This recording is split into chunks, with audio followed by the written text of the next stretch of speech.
નમો રેતાણંગ નમો સિદ્ધાણંગ નમો આયર્યાણંગ નમો વસાયાણંગ બસાવણંગ એસો પંચન મુક્તારો સર્વ પાવ પડાસનો મંગલાણં ચ સર્વે સેવી પડમં હવૈ મંગલમ પડમં હવૈ મંગલમ. ઓમ નમો નારાયણ ઓમ નમો સૂર્યસ્ ઓમ નમો સૂર્ય દેવ્યાય ઓમ નમો વાયનાર્યસ્ ઓમ નમો બંધીએ દિવ્યે તીર્થંકરો ગણધરો પૂર્વધરો શ્રુતધરો વાચનાચાર્યો યોગ પ્રધાન આચાર્ય ઉપાધ્યાય સાધુ સાધ્વી ભગવંતો જૈન શાસન દેવ જૈન શાસન માતા આપ સર્વની આજ્ઞા હો, શરણું હો, સંરક્ષણ હો. આપ સર્વની આજ્ઞા હો, શરણું હો, સંરક્ષણ હો. આપ સર્વની આજ્ઞા હો, શરણું હો, સંરક્ષણ હો. મોક્ષ માર્ગસ્ય નેતારમ વેતારમ કર્મ પ્રોકૃતા જ્ઞાતારમ વિશ્વતત્વાના વંદે તદગુણલબ્ધયે વંદે તદગુણલબ્ધયે.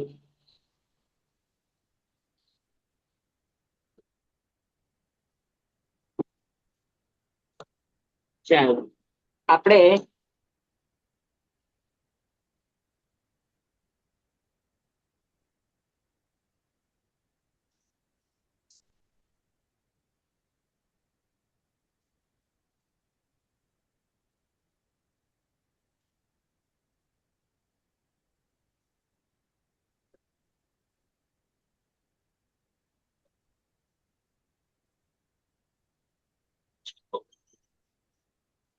આની પેન ક્યાં મૂકી દીધી?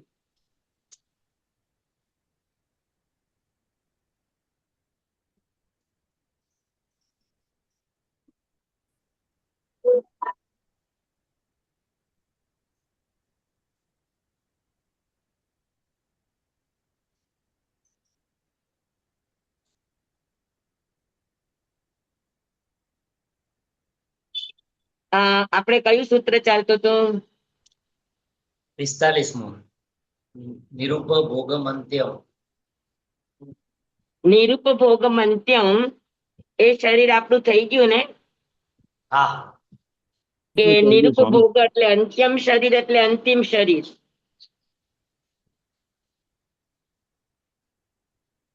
અને અંતિમ શરીર નિરુપભોગી.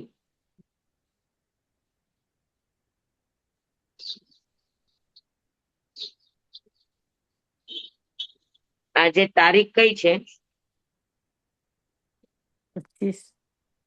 25 ઓગસ્ટ. હા, તો નિરુપભોગમ અંત્યમ નો અર્થ છે કે અંતિમ શરીર છે એ નિરુપભોગી છે.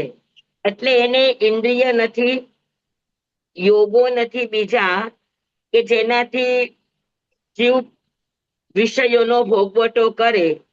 તો એ ભોગવટા માટે ઔદારિક, વૈક્રિય અને આહારક આ 3 જ શરીર છે. અને તેજસ શરીરથી પણ તેજોલેશા, શીતલેશા વગેરેનો પ્રયોગ થાય.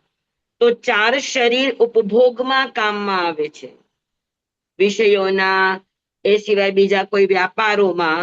એમ કર્મણકાય યોગનો કોઈ અંગોપાંગ ન હોવાથી, ઇન્દ્રિય એટલે સેન્દ્રિય ન હોવાથી કર્મણ શરીર દ્વારા ઇન્દ્રિયજન્ય કે અવયવજન્ય ભોગવટો હોતો નથી.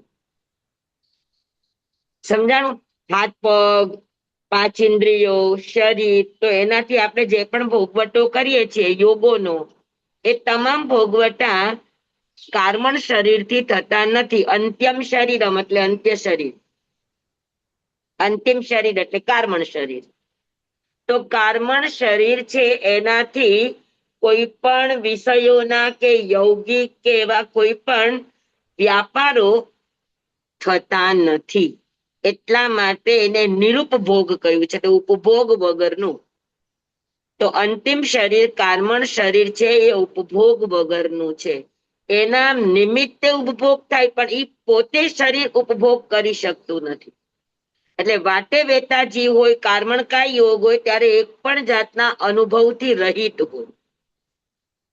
એને કોઈ પણ જાતનું સુખનું, દુઃખનું, સાતાનું, અસાતાનું, અનુકૂળતાનું, પ્રતિકૂળતાનું આવું કોઈ જ પ્રકારનું વેદન એને હોતું નથી. સમજાણું?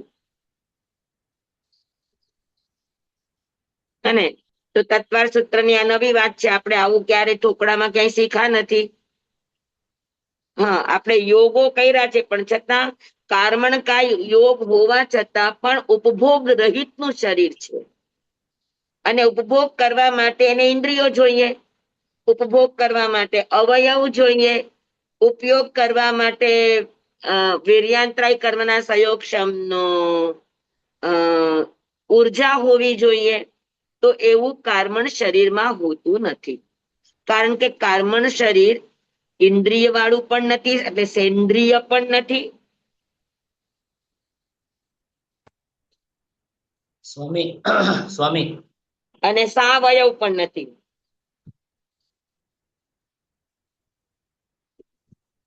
બોલો. સ્વામી, તો એ કર્મને કેવી રીતે સાચવે છે? કર્મને શેના વડે સાચવે છે? કર્મનો બસ જે કર્મ બંધાણા ને સત્તામાં પડ્યા છે એને એ સાચવે છે. એ શેનાથી સાચવે છે એમ? એટલે એની પાસે કાંઈ જ નથી. કાંઈ જ નથી એટલે થેલો છે, શરીર છે, પણ શરીરમાં જે અંગ ઉપાંગ હોવા જોઈએ ઈ નથી.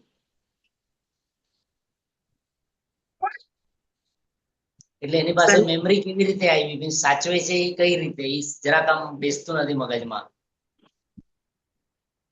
કર્મણ શરીર આપણે જે કંઈ પણ કર્મ બાંધીએ છીએ, હમ બરાબર, કર્મ બાંધવા અલગ ચીજ છે ને કર્મ ઉદયમાં આવવા અને ભોગવવા એ અલગ ચીજ છે. બરાબર. બરાબર. તો હમ કર્મ એક શરીરમાં સચવાય છે. સમજી લો ને, એક પ્રકારનું એ અ પોર્ટફોલિયો કયો કે તમે એને હા, એટલે કોથળો ઘણી વાર સાંભળ્યું છે કે કોથળામાં નાખીએ એ આમ હા, સમજાય છે. બસ એ જ રીતે ઈ ખાલી ઈ સત્તાને જ્યાં સુધી ઉદયમાં ન આવે ત્યાં સુધી એ આખું કારમણ વર્ગણાનું આખું જે માળખું છે, હમ જેવડું શરીર એવડું એનું માળખું છે. તો ઈ માળખામાં જેમ જેમ કર્મ આવતા જાય ને એમાં સચવાતા જાય. તો આમ જુઓ તો સત્તા એ કર્મને સાચવવાનું એક પોર્ટફોલિયો છે. એનો સત્તા મતલબ આત્મા જ સાચવે છે ને? આત્મા જ સાચવે છે એને. સાચવનારો આત્મા છે, પણ સચવાય છે ક્યાં? કર્મણ શરીરમાં. જેમ કે આપણી પાસે પૈસા છે, સાચવનારા આપણા છે, પણ સાચવવા માટે આપણને પાકીટ જોઈએ, તિજોરી જોઈએ, હા, લોકર જોઈએ. હમ તો સાચવનારો ભલે જીવ હોય, હિસાબ કિતાબ રાખનારો ભલે જીવ હોય, પણ એ હિસાબ કિતાબ વગેરે વગેરે એ સાચવીને ક્યાં રાખે છે? તો કે સાચવવાનું જે માધ્યમ છે એ શરીર છે. અને હમ શરીર એવું કર્મણ શરીર કોઈ અલગ પ્રકારનું શરીર નથી. જે જે કર્મ બંધાણા અને સત્તા રૂપિયા એ બધા જ ક્યાં રહ્યા? તો કે કર્મણ શરીર. સમજાણું બરાબર? હા હા, એટલે મને તો આત્મા સાચવે છે એમ જ સમજાય છે, કઈ બીજું બેસતું નથી મગજમાં. આત્મા સાચવતો એકાંતે નહીં કહી શકાય. અચ્છા. સમજાણું? હમ આત્મા સાચવનારું તો છે, પણ એને સાચવવા માટે માધ્યમ તો જોશે કે નહીં જોઈએ? મેં જેમ તમને હમણાં સમજાયું કે આપણી પાસે સાચવવાની તાકાત છે, પણ છતાં આપણી ઘર વકરી આ તે સાચવવા માટે આપણને ઘર જોઈએ. બરાબર. વસ્તુ સાચવવા માટે જે તે આપણને ઘોડા, કબાટ વગેરે સાધન જોઈએ. પૈસા સાચવવા માટે આપણી પાસે 3 ચીજ હોય, કા આપણી પાસે તિજોરી હોય, કા આપણી પાસે પાકીટ હોય, ને કા હમ આપણી પાસે લોકર હોય. તો માધ્યમ તો લાગે કે ન લાગે? સાચવનારા ભલે આપણે છીએ. હા, એટલે અત્યારે એટલું સમજાય છે, એ કોથળો જ સમજી લઈએ આપણે જે રેગ્યુલર બોલીએ છીએ. હા, અને કોથળો એટલે બીજું કઈ જ નહીં, સત્તામાં પડેલા કર્મનો જથ્થો ઈ જ કોથળો છે. એ જે બરાબર, આવતા જાય એને સાચવતા જાય. સમજાય. જી. સમજાણું? હાજી, તો સત્તા છે એ લોકર છે, બરાબર. સત્તા છે એ કોથળો છે, કઈ સાચવીને બેઠો છે. પાકું? હાજી, તો તેજસ અને કાર્બન શરીર છે એ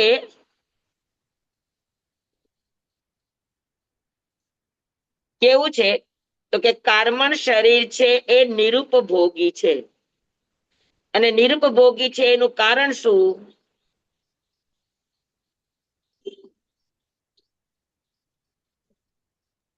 ઇન્દ્રિય અને અવયવ. નિરુપભોગી છે એનું કારણ શું? તો કે કાર્બન શરીરમાં અવયવ નથી. કાર્બન શરીરના અવયવ એટલે અંગોપાંગ નથી. હાથ પગ વગેરે જે અવયવ હોવા જોઈએ અવયવ નથી.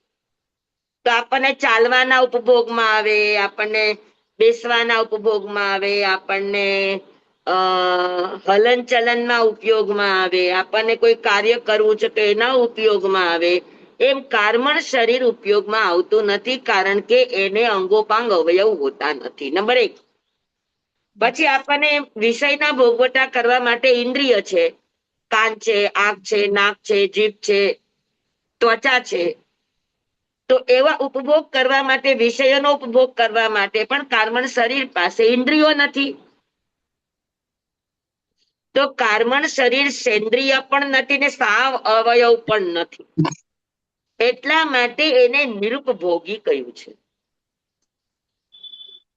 સમજાણું બરાબર? જી સ્વામી. પાકું?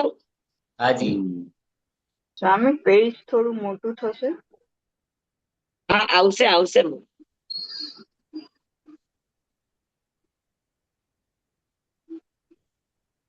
આ વખતે સરસ ડબલ સ્ક્રીન બરાબર આવે છે, એકદમ મસ્ત. હા,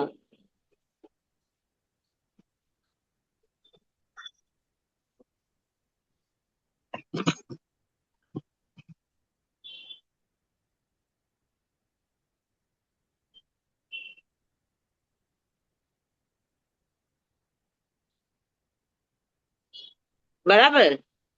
હાજી, હવે આપણે નિરુપભોગ મંત્યમ બધાને બરાબર સમજાઈ ગયું ને?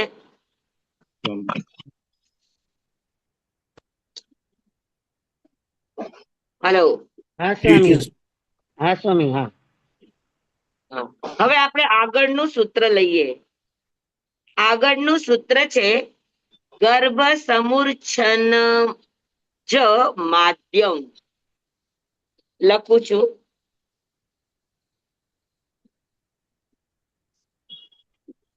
ગર્ભ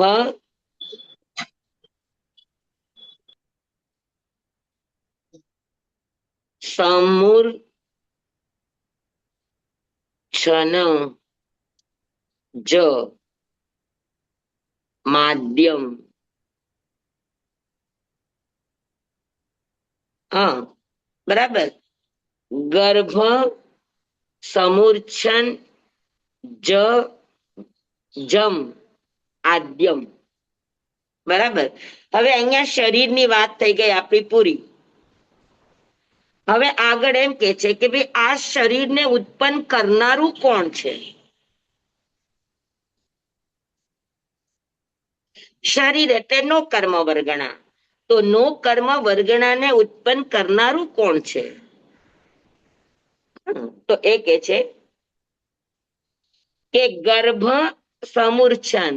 હા, એટલે ગર્ભ અને સમૂર્છન જન્મ એ આદ્યમ. આદ્યમ એટલે પ્રથમ શરીરને, જ એટલે જન્મ દેનારું છે.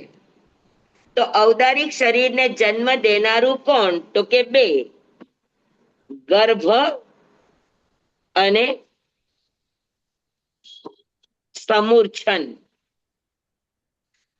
સમૂર્છન નો અર્થ છે કે વાતાવરણ. કોઈ પણ વાતાવરણને ભેગું થાય અને એમાંથી યોની બને અને ઉત્પન્ન થાય. બરાબર. તો ઔદારિક શરીરને જ એટલે જન્મ દેનારું. હા, જ માધ્યમ છે ને, જો એટલે જન્મ દેનારું ને આદ્યમ એટલે પ્રથમ શરીર. તો પ્રથમ શરીરને જન્મ દેનારું કોણ? ઔદારિક નો વર્ગણાને જન્મ દેનારું કોણ? તો કે યા તો ગર્ભ જન્મ અને યા તો સમૂર્છન જન્મ. આ બે જન્મ એવા છે કે જે ઔદારિક વર્ગણાને ગ્રહણ કરે છે અને એનાથી ઔદારિક શરીરનું નિર્માણ થાય છે. સમજાણું બરાબર? આપણે અત્યાર સુધી એવું શીખ્યા કે ગર્ભજ જીવોને અને સમૂર્છિમ જીવોને ગર્ભ શરીર એટલે ઔદારિક શરીર હોય. ગર્ભજ અને સમૂર્છિમને ઔદારિક શરીર હોય. હવે આ ઊંધું કે ઔદારિક શરીરનો જન્મ દેનારું કોણ? તો કે ગર્ભ અને સમૂર્છન. ગર્ભજ જન્મ અને સમૂર્છન જન્મ એ ઔદારિક શરીરને જન્મ દેનારું છે, ઔદારિક શરીરને બનાવનારું છે, ઔદારિક શરીરનું નિર્માણ કરનારું કોણ છે? તો કે ગર્ભજ જન્મ અને સમૂર્છન જન્મ. સમજાણું બરાબર બધાને? પાકું?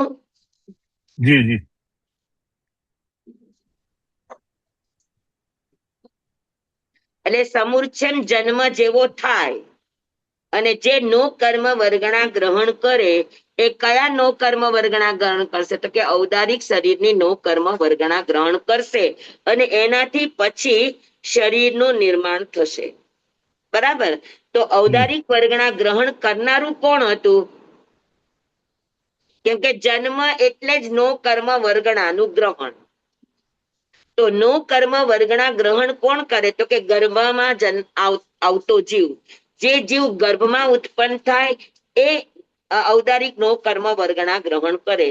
અને એક સમૂર્છિમ કોઈ વાતાવરણને લઈને, કોઈ નિસર્ગના કારણોને, કોઈ અન્ય કારણોને લઈને સમૂર્છન જન્મમાં ઉત્પન્ન થાય એ શું થાય? તો કે નો કર્મ વર્ગણા એટલે ઔદારિક વર્ગણાને ગ્રહણ કરે છે.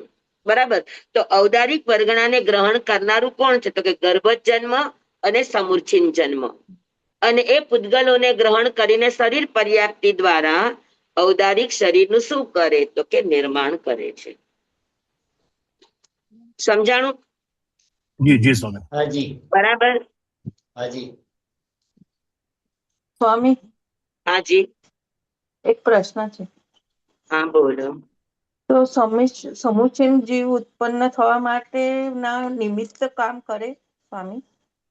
એના નિમિત્તો વાતાવરણ, નિસર્ગ. એનું કોઈ પર્ટિક્યુલર કારણ નથી. અચ્છા, આભાર સ્વામી. કે આ જ કારણે થાય એવું નથી. વાતાવરણ એવું છે અને એકાએક ઉત્પન્ન થાય છે. આપણે ભેજવાળું વાતાવરણ કહીએ. તમે જુઓ કે ભેજવાળું વાતાવરણ તો જીવોની ઉત્પત્તિ વધારે થાય, વસ્તુ તરત બગડી જાય. તો એમાં વાતાવરણ પણ કામ કરતું હોય. વાતાવરણની સાથે એવા પ્રકારના પૃથ્વીના, પાણીના, અગ્નિના, વાયુના, વનસ્પતિના કણો ભેગા થતા હોય ને એના દ્વારા ઉત્પન્ન થાય. જી, આભાર સમજાણું? સ્વામી. આભાર સ્વામી. તો સમજાઈ ગયું બધાને કે પ્રથમ શરીરને ઉત્પન્ન કરનારું કોણ છે? ગર્ભજ ને સમૂર્તિ. તો કે ગર્ભ અને જન્મ અને ગર્ભ સમૂર્છન જન્મ અને સમૂર્છન જન્મ એ ઔદારિક શરીરનું નિર્માણ કરનારું છે. હા, સૌથી પહેલા ઉત્પન્ન થવું એટલે આપણે જોયું કે નો વર્ગણાને ગ્રહણ કરવી. તો જેવો જીવ ઉત્પન્ન થાય એટલે કોના દ્વારા એ નો કર્મ વર્ગણા ગ્રહણ કરશે?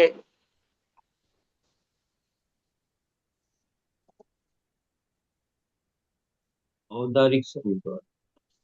તો કે કાર્મણ શરીર દ્વારા. કેમ કે વાટે વેતા એની પાસે કયું શરીર હતું? તો ઓજ આહાર ગ્રહણ કરનારું કયું શરીર? કાર્મણ શરીર. અને ઓજ આહાર કોનો ગ્રહણ કરશે? નો કર્મ વર્ગણાનું. જ્યાં ઉત્પન્ન થયો હશે ઈ નો કર્મ વર્ગણાનો આહાર લેશે. અગર એ ગર્ભ અને સમુચ્છિમમાં ઉત્પન્ન થયો છે તો એ ઔદારિક વર્ગણાને ગ્રહણ કરશે, અને ઔપપાતિક જન્મમાં ઉત્પન્ન થયો છે તો એ વૈક્રિય વર્ગણાને ગ્રહણ કરશે. સમજાણું બરાબર? હેલો, हाँ जी जी જી सर સમજાણું બધાને? હા સ્વામી હાજી. સમજાણું.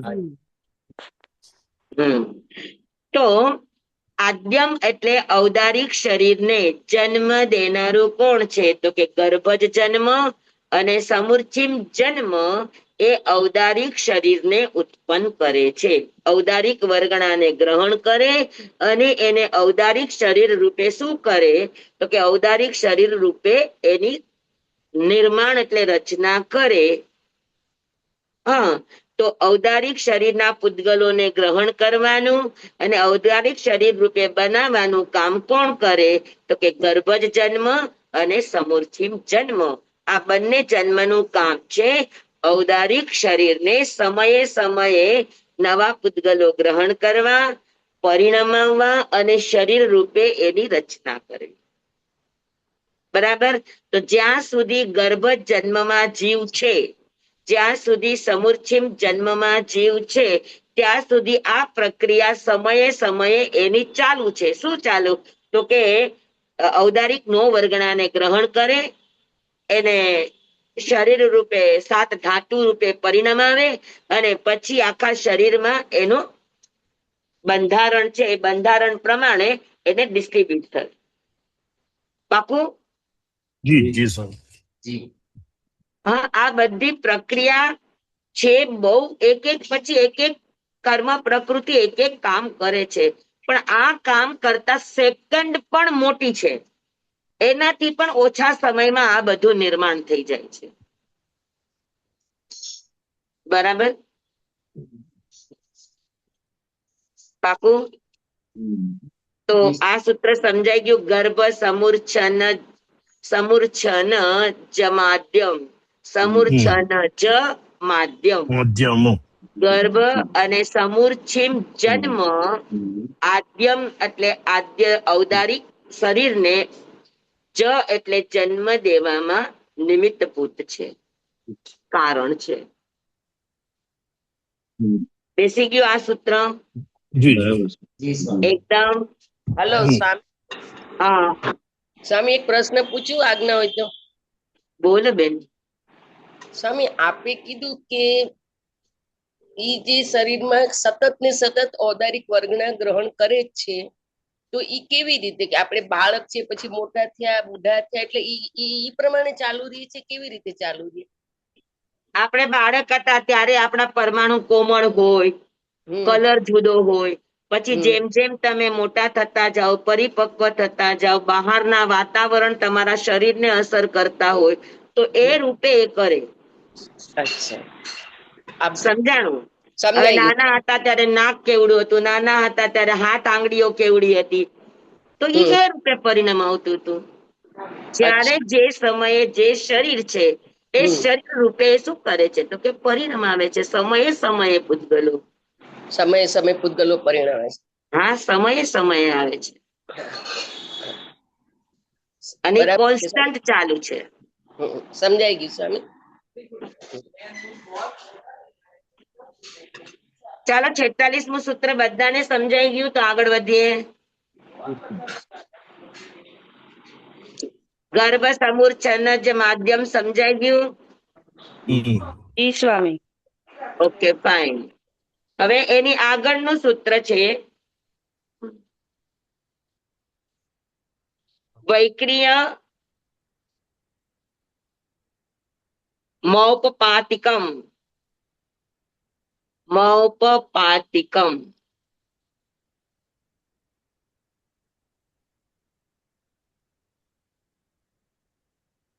એનો અર્થ છે કે વૈક્રિયમ એટલે વૈક્રિય શરીર, એને જન્મ દેનારું કોણ છે? તો કે ઔપપાતિકમ. જેનો જેનો ઉપપાતથી જન્મ થાય છે એ ઔપપાતિક જન્મ વાળા વૈક્રિય શરીરને જન્મ આપે છે, વૈક્રિય શરીરનું નિર્માણ કરે છે, વૈક્રિય શરીરને ઉત્પન્ન કરે છે. તો વૈક્રિય શરીરને ઉત્પન્ન કરનારા કયા જન્મ? તો કે ઔપપાતિક જન્મ. ઔદારિક શરીરને જન્મ દેનારા કયા? તો કે ગર્ભજ અને સમૂર્છન. એમ વૈક્રિય શરીરને જન્મ દેનારું કોણ? તો કે ઔપપાતિક જન્મ. જે જીવોનો ઉપપાતથી જન્મ થાય છે એવા જીવો જ વૈક્રિય શરીરને જન્મ આપી શકે છે, વૈક્રિય શરીરનું નિર્માણ કરી શકે છે. સમજાણું બરાબર? જી જી. પાકું? હાજી. તો ઔપપાતિકમ, ઔપપાતિકમ ઉપપાત જન્મ કોનો છે? તો કે નારકી અને દેવતા. દેવતા. બરાબર. ગર્ભ અને સમૂર્છિમ કોનો જન્મ છે? તો કે મનુષ્ય અને તિર્યંજ. સમૂર્છિમ ની અંદર એકેન્દ્રિય થી લઈને પંચેન્દ્રિય અને ગર્ભજ ની અંદર પંચેન્દ્રિય સંઘની જીવો. બરાબર. અને વૈક્રિયના ઔપપાતિક જન્મમાં કોણ આવે? તો કે નારકી અને દેવતા. તો નારકી અને દેવતા એ બંનેનો ઉપપાત જન્મ છે. ઉપપાત એટલે ઉપરથી જન્મ છે. એકનો કુંભીમાં અને એકનો દેવશૈયામાં. તો આ બંને જન્મને ઉપપાત જન્મ કહેવામાં આવ્યો. તો વૈક્રિય શરીર ઉત્પન્ન કોણ કરે છે? વૈક્રિય શરીરના નો કર્મ વર્ગણાને ગ્રહણ કરનારું કોણ છે? તો કે ઔપપાતિક જન્મ. જે જીવોનો ઉપપાતમાં જન્મ થાય એ જીવો વૈક્રિય નો કર્મ વર્ગણાને ગ્રહણ કરીને વૈક્રિય શરીર બનાવે છે. સમજાણું? પાકું? પાકું? જી જી સર. સ્વામી, હાજી. પેજ થોડુંક બ્રોડ થશે. બ્રોડ જુઓ જોઈ, પહોળાઈમાં. એક મિનિટ. હા બસ. હવે થયું સ્વામી. બસ હા બસ થઈ બસ. બરાબર દેખાય સ્વામી. થઈ ગયું હવે બરાબર. મારા અક્ષર ગોટાળ્યા છો ના સરસ છે. પણ દેખાય છે ને? હા, બરાબર વંચાઈ જાય દેખાય તો છે સારા જ સ્વામી. કહેવાય ને સ્વામી. હા સ્વામી દેખાય છે. એટલે નારકી અને દેવતા, હા, એ વૈક્રિય શરીરને ઉત્પન્ન કરે છે. ગર્ભ અને સમૂર્છિમ જન્મ વાળા ઔદારિક શરીરને જન્મ આપે છે, ઔદારિક શરીરને ઉત્પન્ન કરે છે.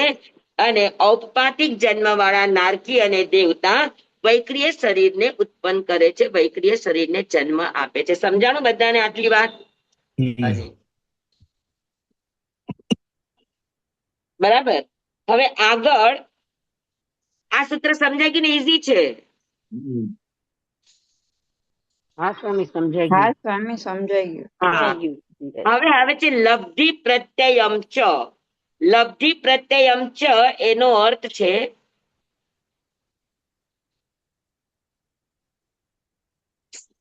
લબ્ધિ પ્રત્યયમ ચ.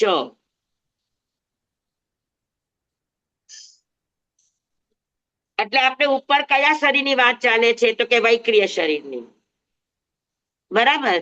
તો કે વૈક્રિય શરીરને જન્મ દેનારું, વૈક્રિય શરીરને ઉત્પન્ન કરનારા કોણ છે? તો કે ઔપપાતિક જન્મ વાળા. તો ઔપપાતિક જન્મ વાળા એટલે નારકી અને દેવતા. બરાબર. હા. પછી નીચે ચ એટલે અને.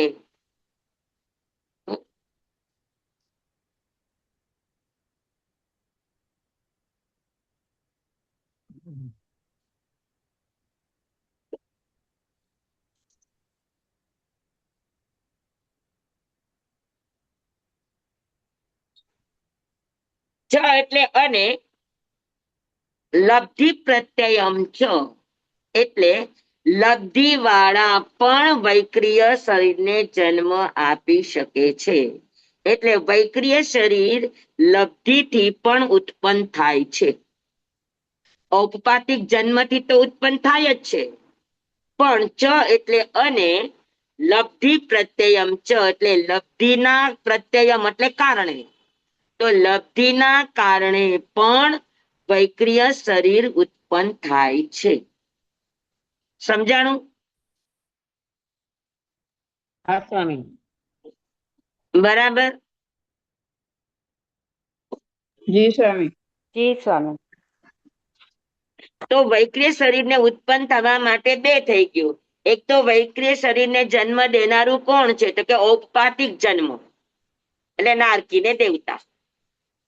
એ ઉપરાંત ચ એટલે અને એ ઉપરાંત લબ્ધિ પ્રત્યયમ ચ એટલે લબ્ધિના કારણે પણ વૈક્રિય શરીર ઉત્પન્ન થાય છે.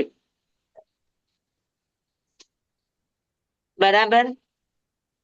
સ્વામી, હાજી. એટલે એમાં નારકી દેવતા બેવનું થાય કે ખાલી દેવતાનું જ થાય? શેમાં? આ લબ્ધિ પ્રત્યમ છે. લબ્ધિ પ્રત્યયમ ચ એ મનુષ્ય અને તિર્યંચ માટેનું છે. ઓકે. હા, વૈક્રિય શરીર લબ્ધિથી વૈક્રિય શરીરનું જ કામ છે વિક્રિયા કરવું, એકમાંથી અનેક રૂપ બનાવવા. તો એ નારકી દેવતાને જન્મજાત છે ઈ લબ્ધિ, ઈ શક્તિ. પણ એ સિવાય લબ્ધિથી ઉત્પન્ન થવાના કારણમાં કર્મભૂમિના મનુષ્ય, સંજ્ઞી, તિર્યંચ, પંચેન્દ્રિય અને વાયુકાય આ જીવો પણ વૈક્રિય શરીર ઉત્પન્ન કરે છે. હાલાકી આ તો શું કહેવાય ગર્ભ જ છે અથવા તો સમૂર્છન છે, તો એ ઔદારિક શરીર જ જન્મ આપે. તો વૈક્રિય શરીર એને ક્યાંથી આવ્યું? વૈક્રિય શરીરનું નિર્માણ એ શેનાથી કરે? લબ્ધિથી. લબ્ધિ વિશેષ. લબ્ધિથી કરે. એ લબ્ધિથી, લબ્ધિ વિશેષ. લબ્ધિ વિશેષથી. બરાબર? તો લબ્ધિના કારણે પણ વૈક્રિય શરીર ઉત્પન્ન થાય છે. વૈક્રિય શરીરનું નિર્માણ શેનાથી થાય છે? લબ્ધિ. તો કે ઉપપાત જન્મથી પણ થાય છે અને લબ્ધિ પ્રત્યય લબ્ધિના કારણે પણ થાય છે. સમજાણું બરાબર? પાકું? હાજી. જી સ્વામી. તો જી લબ્ધિ પ્રત્યયમ ચ એટલે વૈક્રિય શરીરને નિર્માણ કરવામાં લબ્ધિ પણ કારણભૂત છે. બરાબર? તો કઈ લબ્ધિ?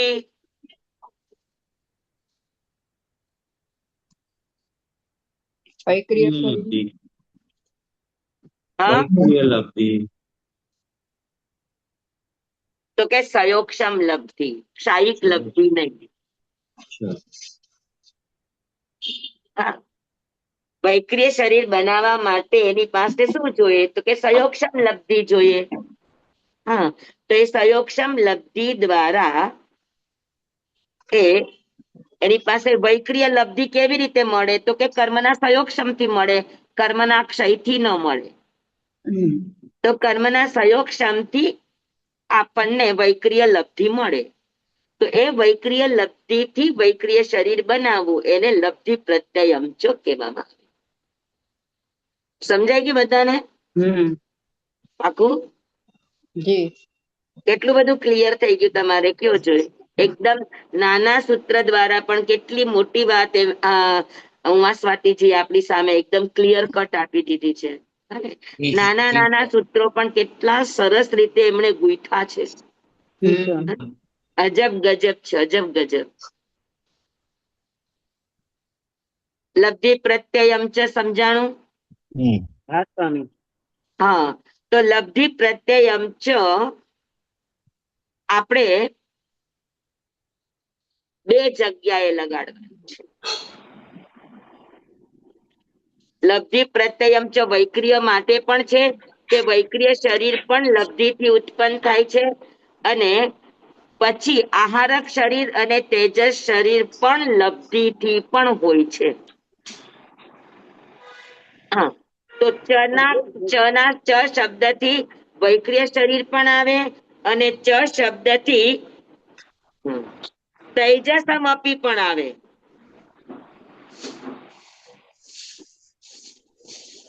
અને તેજસ શરીર પણ લબ્ધિથી ઉત્પન્ન થાય છે. બરાબર? સમજાણું? તેજો શરીર. તેજોલેશિયા અને શુક્લેશિયા, તો બંને રીતે થાય કે ન થાય? હા. હમ. ઉત્પન્ન થાય કે ના થાય? હા સ્વામી. હા હા જી સ્વામી. હા, તો લબ્ધિ તેજસમપી, અહીંયા આગળ આ સૂત્ર નથી પણ સર્વાર્થ સિદ્ધિમાં આ સૂત્ર આપ્યું છે, તેજસમપી. એટલે તેજસ શરીર પણ લબ્ધિ પ્રત્યયમ ચ, લબ્ધિ પ્રત્યયથી ઉત્પન્ન થાય છે. સમજાણું બરાબર? હા હા. અને આહારક શરીર પણ લબ્ધિથી ઉત્પન્ન થાય છે, પણ આહારક શરીરમાં થોડી વિશેષતા જોઈએ એટલે એની માટે અલગથી સૂત્ર આપ્યું છે. એટલે લબ્ધિ પ્રત્યય અંશમાં આપણે શું લેવાનું? તો કે લબ્ધિ પ્રત્યયથી ઉત્પન્ન થનારા કેટલા શરીર?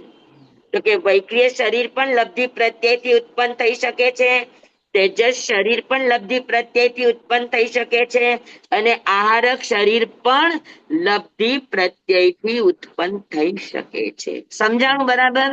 હમ પણ તેજસ શરીર અને વૈક્રિય શરીરને ઉત્પન્ન કરવા માટે સંયોગક્ષમ અલગ પ્રકારનું જોઈએ, અને આહારક લબ્ધિને ઉત્પન્ન કરવા માટે સંયોગક્ષમ અલગ જોઈએ. એમાં વિશેષતા છે એટલે એની માટે અલગથી સૂત્ર આપ્યું છે. સ્વામી પ્રત્યય બરાબર? એટલે શું? લબ્ધિ હાજી. પ્રત્યય. પ્રત્યય એટલે લબ્ધિ પ્રત્યય. પ્રત્યય એટલે કારણ. હમ પ્રત્યયનો અર્થ છે કારણ. લબ્ધિના કારણે. તો ચાર શબ્દથી ઉપરનું વૈક્રિય શરીર પણ લેવાનું, નીચેનું તેજસમપી તેજસ શરીર પણ લેવાનું, અને આહારક પણ શરીર લેવાનું. સમજાણું? પણ આહારક લબ્ધિ ઉત્પન્ન કરવા માટે જે વૈક્રિય લબ્ધિ અને તેજસ લબ્ધિ મેળવવાના જે કારણ છે એની કરતા પણ વિશિષ્ટ કારણ આહારક લબ્ધિ ઉત્પન્ન કરવાના હોવાથી એને અલગથી સૂત્ર આપ્યું છે. પણ તેમ છતાં વૈક્રિય શરીર, આહારક શરીર અને તેજસ શરીર લબ્ધિથી થાય છે. બરાબર છે? હમ જી સ્વામી. સમજાણું? જી હા સ્વામી. સ્વામી. એટલે વૈક્રિય શરીર ઔપપાતિક જન્મને પણ થાય એટલે જન્મથી પણ મળે, અને લબ્ધિ પ્રત્યયના કારણે પણ મળે. તેજસ શરીર જન્મથી પણ મળે અને લબ્ધિ પ્રત્યયના કારણે મળે. આહારક શરીર જન્મથી નથી મળતું, એ માત્ર લબ્ધિ પ્રત્યયથી મળે છે. સમજાણું બધાને? સ્વામી પ્રશ્ન પૂછ્યો? બોલો. સ્વામી આપે કીધું કે કર્મના ક્ષયક્ષમથી લબ્ધિ ઉત્પન્ન થાય છે, તો વાવ કઈ કર્મનો ક્ષયક્ષમ કરી શકે? તો આ પૃથ્વી, પાણી, વનસ્પતિ કર્મનો ક્ષયક્ષમ ન કરી શકે કે એને લબ્ધિ ઉત્પન્ન થાય? વાયુકાયના શરીરની અંદર પૂર્વકૃત કર્મ જિમ્મેદાર હોય, એક અચ્છા. વાત.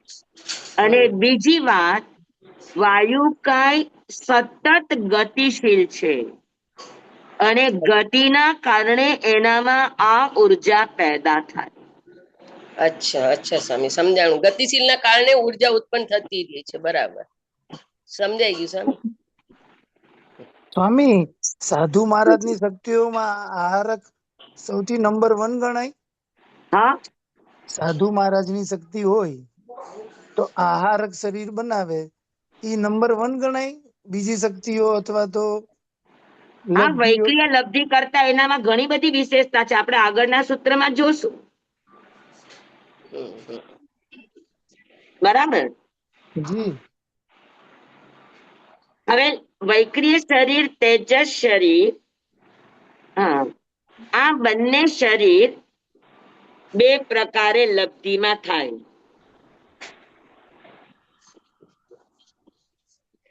એક અનિસરણાત્મક,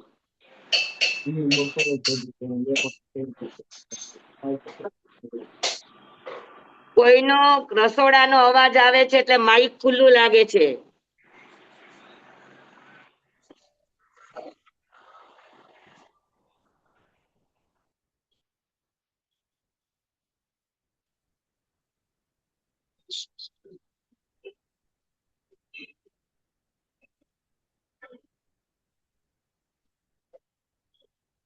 અનિસરણાત્મક અને નિસરણાત્મક.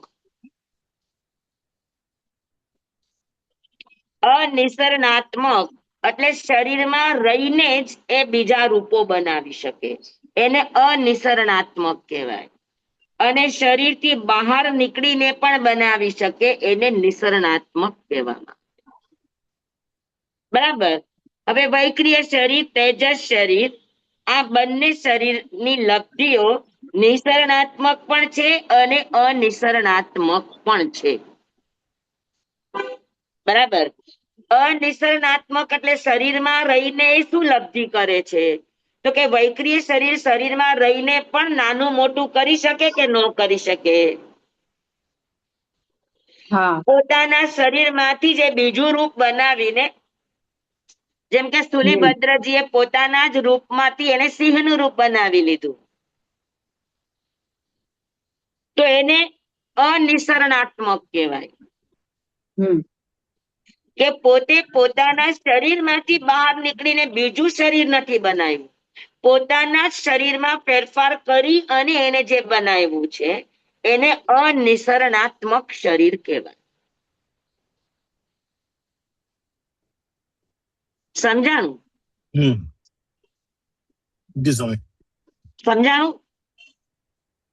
તો પોતાના ને પોતાના શરીરમાં રહીને એને વૈક્રિય લબ્ધિથી શરીર બનાવે, વૈક્રિય લબ્ધિનો ઉપયોગ કરે, તો એ પ્રયોગને અનિસરણાત્મક પ્રયોગ કહેવામાં આવે.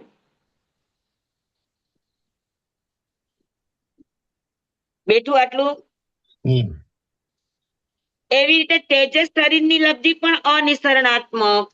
હવે તેજસ શરીરનું કામ શું છે? તો કે ગરમી આપવાનું કામ, શરીરમાં ઉષ્મા પેદા કરવાનું કામ, શરીરમાં ઓજ પેદા કરવાનું કામ, શરીરમાં તેજ પેદા કરવાનું કામ આ તેજસ શરીરનું છે.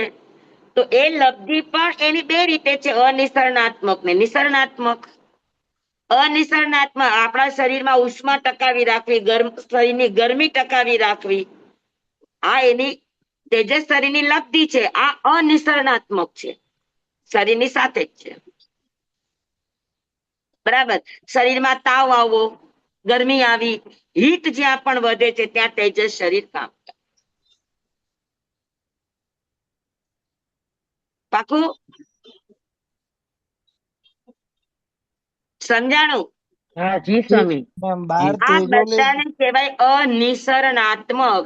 એટલે જે શરીર છે એનું જન્મનું, એ શરીરમાં રહીને ઈ અલગ અલગ અલગ અલગ પ્રયોગો કરે છે, અલગ અલગ ક્રિયાઓ કરે છે, તો એને અનિસરણાત્મક લબ્ધિ કહેવાય. અને નિસરણાત્મક એટલે પોતાનું શરીર એજ ઇટ ઇઝ રાખીને એ બીજા શરીરને ઉત્પન્ન કરે, એને નિસરણાત્મક કહેવામાં. જેમ કે દેવતાઓ એક રૂપમાંથી 1000 રૂપો બનાવી શકે. આપણે સૂર્યાભ દેવતાની વાત આવે કે 108 કુમારો, 108 કુમારિકા બનાવી, તો 108 અલગ અલગ અલગ અલગ રૂપો બનાવ્યા, એ બધા શરીરમાંથી બહાર નીકળ્યા, તો એને નિસરણાત્મક લબ્ધિ કહેવાય.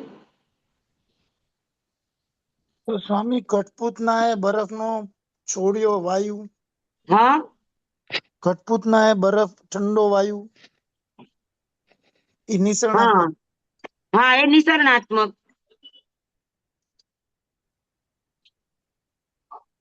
સમજાણું બરાબર બધાને? તો જી સ્વામી. વૈક્રિય લબ્ધિ અને તેજસ લબ્ધિ, આ બંને લબ્ધિ અનિસરણાત્મક પણ હોય અને નિસરણાત્મક પણ હોય. સમજાણું? પોતાના શરીરમાં રહીને પણ આ લબ્ધિ કામ કરતી હોય અને પોતાનું શરીર એઝ ઇટ ઇઝ રહીને બહાર, જેમ કે તેજોલેશા છોડવા માટે એનું તેજસ શરીર બહાર જાય કે ન જાય?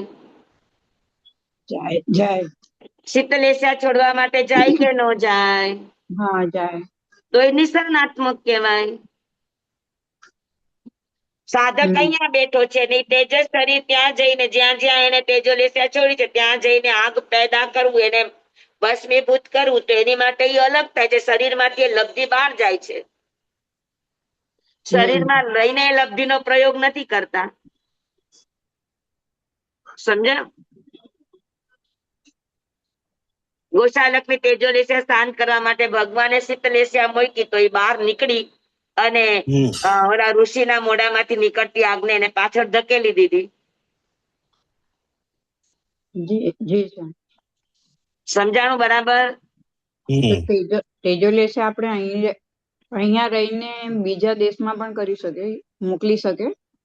મોકલી શકે, પણ એને પોતાની લબ્ધિને બહાર કાઢવી પડે. શરીરમાં રહીને ન કરે. શરીર અહીંયા છે અને લબ્ધિ જે તે દેશનું કર્યું એ દેશને જઈને જલાવી દે. ઓકે. એને ત્યાં જવાની જરૂર ન પડે. ના પડે.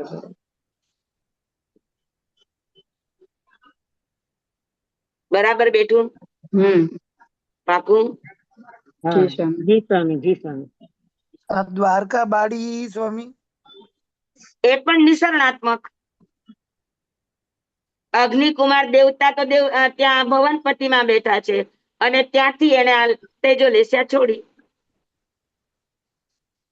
તમે આ શક્તિ જે છે એ તેજોલેશિયા માટે જ હોય કે પાણી માટે બી હોય? પાણીથી ડુબાડી શકે કે વાયુથી કઈ કરી શકે? આ શક્તિ જે હોય એ ફક્ત અગ્નિ ટાઈપ માટે હોય કે પાણી માટે બી હોય, વાયુ માટે બી હોય? આવી રીતે કરી શકે કોઈ લબ્ધિથી? લબ્ધિથી બધાને પ્રયોગ કરી શકે. કરી શકે. જળ ચેતન બધાને કરી શકે. આખી દ્વારકા નગરી બાળી નાખી, તેમાં બધું નહીં આવી ગયું? આખા મકાનો ભસ્મીભૂત થઈ ગયા. જેના ઉપર પણ છોડે એના ઉપર એ અસર કરે. પછી એમાં જરૂરી નથી કે પંચેન્દ્રિય જ હોવા જોઈએ, એકેન્દ્રિય પણ હોઈ શકે. તો રાવણના જે 10 માથા હતા એની કઈ લબ્ધિથી હતા? વૈક્રિય લબ્ધિ. અચ્છા. અને જુઓ તમે, એના 10 માથા જ છે, 10 શરીર નથી. સ્વામી આમાં પૃથ્વીને વનસ્પતિનો પણ માધ્યમ બનાવી શકે? જેમ અગ્નિ વાયુથી કર્યું, વાયુથી ઠંડો પવન છોડ્યો. સમજી નહીં તમારો પ્રશ્ન. સ્વામી, અગ્નિથી તેજોલેશિયા છોડી બાળી નાખી અને કઠપૂતનાએ બરફ જેવો ઠંડો પવન છોડ્યો, તો આમાં વનસ્પતિ ને પૃથ્વી નહીં વાપરી શકે એ લોકો માધ્યમ તરીકે? બધું વાપરી શકે. ઓલા પથ્થરના વરસાદ નથી કરતા, એમ અગ્નિનો વરસાદ, પથ્થરનો વરસાદ, બરફનો વરસાદ, એની પણ એ બધી એની વૈક્રિય લબ્ધિ કહેવાય.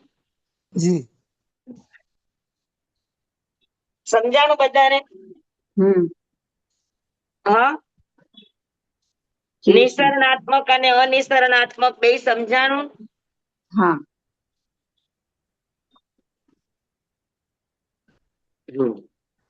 જી સ્વામી, હાજી. તમે રાવણના 10 માથા કહેતા હતા એ શું? રાવણના 10 માથા એ એમનો શું કહેવાય, પુસ્તૈની 10 લડનો હાર પહેરતા હતા. 10 નહીં પણ 9 સરો હાર કહીએ ને જેને, એ 9 સરો એનો પુસ્તૈની મોટા મોટા હીરાનો હાર પહેરતા હતા.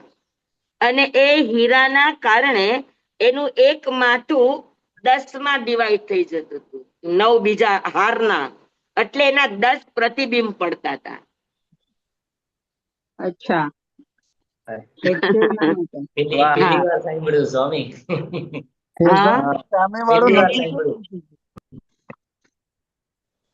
બનાવી શકે. રાવણની પાસે વૈક્રિય લબ્ધિ હતી, પણ આ જે દશાનન કહેવાય છે ને, એના 9 સરા હારના કારણે કહેવાય. સ્વામી પછી સામે વાળું નક્કી કેવી રીતે કરે? શું 10માં કયું માથું? આ બધી લોક વાર્તાઓ છે. આમાં નક્કી કરવાની જરૂર શું છે? જે હોય 10 માથા દેખાણા એટલે એને દશાનન કીધા. સમજાણું? જી સ્વામી. પણ એ લબ્ધિ પ્રયોગ થી પણ કરી શકે અને હારના કારણે પણ દેખાય. અમે મોટા મહાસતીજી પાસે આ રીતનું પણ સાંભળ્યું છે કે નવસરા હારની અંદર એનું પ્રતિબિંબ પડવાના કારણે એના 10 માથા દેખાતા હતા. નવસરા હારના 9 અને પોતાનું 1.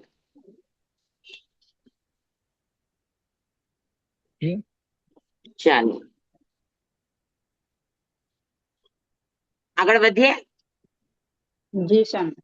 આપનો સમય થઈ ગયો. તો ચાલો રેવા દો બસ. હા હા તો અહીંયા સુધીનું બધાને સમજાઈ ગયું. હવે આહારક શરીરનું આપણે વિશેષથી સમજવાનું છે. બહુ સરસ વાત આપી છે આહારક શરીરની. આવી વાત આપણા આગમોમાં ક્યાંય નથી.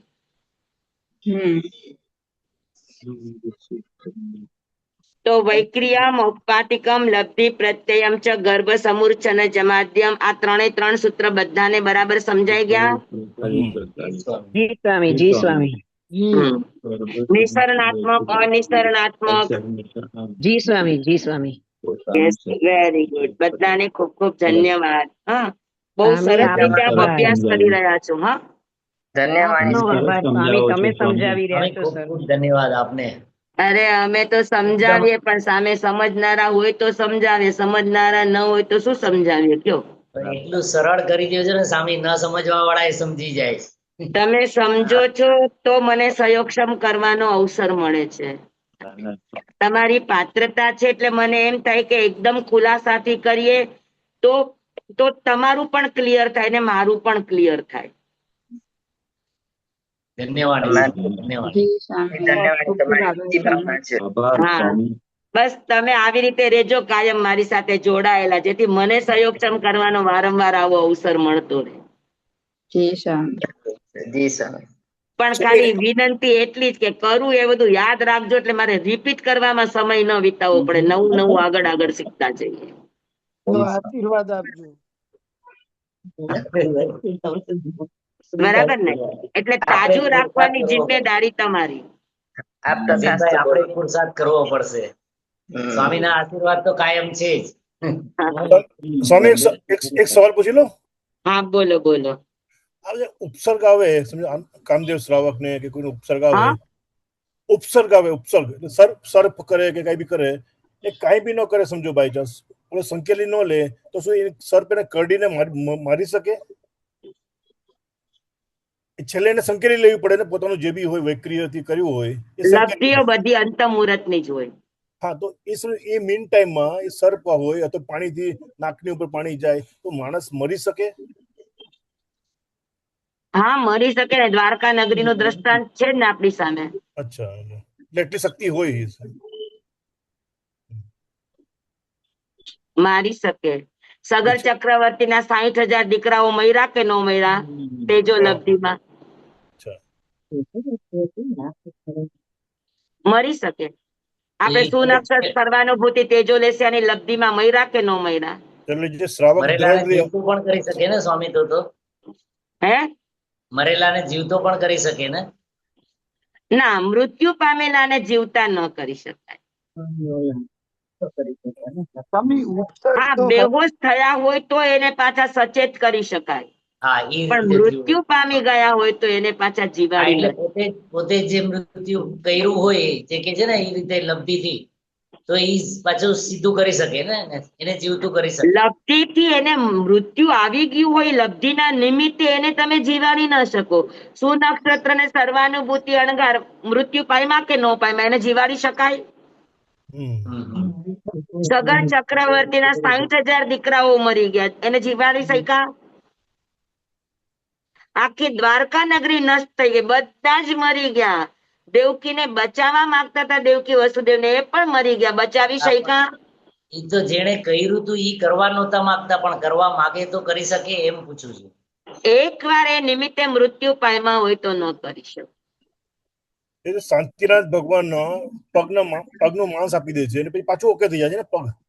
લબ્ધિ શાંતિનાથ ભગવાનના એક જન્મમાં જે પગનું માંસ કાપીને બાજ અને કબૂતરનું હોય છે ને, તો પાછો પગ ઉકેલી જશે ને એમાં? ઈ તો એનું વૈક્રિય દેખાવ હતું એટલે પાછું વાળી લીધું.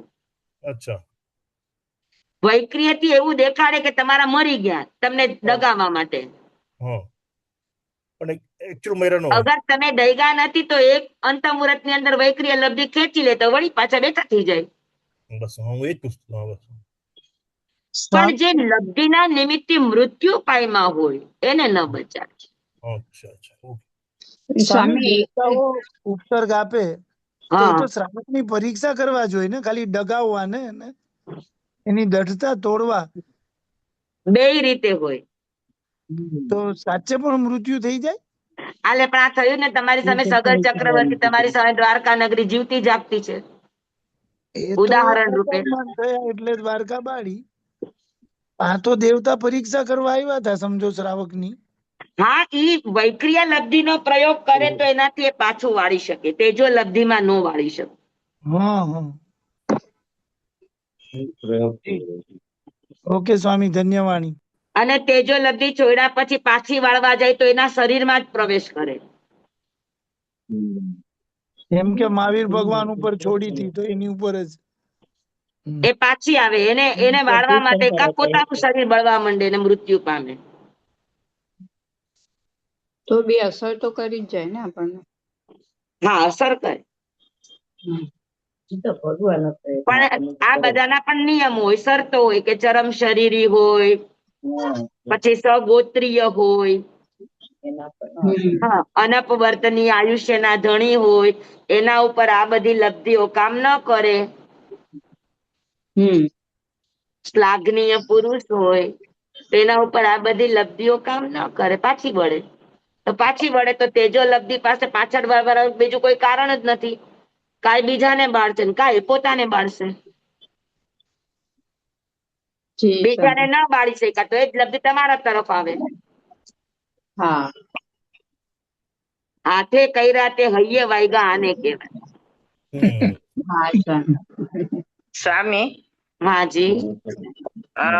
મારા સાસુના દાદી છે ને ઈ ઓફ થઈ ગયા રાતના, રાત આખી રાખ્યા એમને, અને સવારે કાઢ્યા શમશાનમાં લઈ ગયા ને ત્યાં જ્યાં બાળવા ગયા ત્યાં ઉભા થઈ ગયા. બાળવા ગયા ત્યાં એ ઉઠી ગયા. જીવતા થઈ ગયા, જીવતા. હા, એટલે ઈ છે ને એને એવી કોઈ એમનો પ્રાણ તાળવા ઉપર બ્રહ્મરંધ્રમાં વયો ગયો હોય ને તો થોડીક વાર એવું લાગે. અથવા તો એને છેલ્લે એવી કોઈ લબ્ધિ થઈ હોય અને બહાર પોતાનું જન્મ સ્થળ જોવા માટે ગયા હોય. હા, લબ્ધિ વિશેષથી. તો તમે એના શરીરને અડો કે બાળવાની ક્રિયા કરો તો એ પાછો આવી જાય. પછી છે ને ત્યાંનું વર્ણન કરતા હતા, આમ હતું, મેં આમ જોયું. હા હા, કરી શકે. અંતિમ સમયની અંદર અગર એના વિશુદ્ધ પરિણામ હોય તો આવી લબ્ધિઓ થઈ શકે. અચ્છા, એ સમજાય નહીં ને આપણને ન આ બધું કેવું મીન્સ વિશિષ્ટ જ્ઞાની પુરુષો જોઈ શકે ને જાણી શકે. બરાબર. ભલે.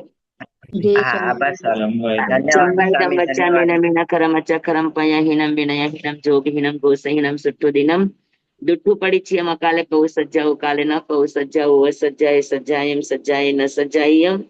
ગણતા ગણતા ચિંતવતા વિચારતા સુણતા સાંભળતા જ્ઞાનીઓના અનંત અનંત ભાવો છે, અનંત અનંત પર્યાવો છે, અનંત અનંત ગમા છે, અનંત અનંત નહીં છે, અનંત અનંત નિક્ષેપ છે, અનંત અનંત રહસ્ય છે, અનંત અનંત ખુલાસાઓ છે.